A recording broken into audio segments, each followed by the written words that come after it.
நாங்கள் ஜாம்சம்லேருந்து 20 கிலோமீட்டர் டிஸ்டன்ஸில் இருக்கோம்.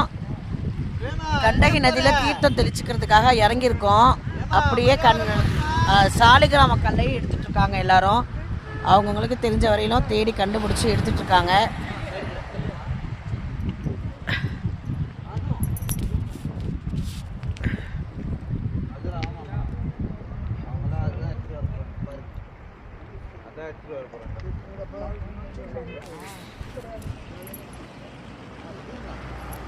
அம்மா ரொம்ப தூரம் போவாதீங்க.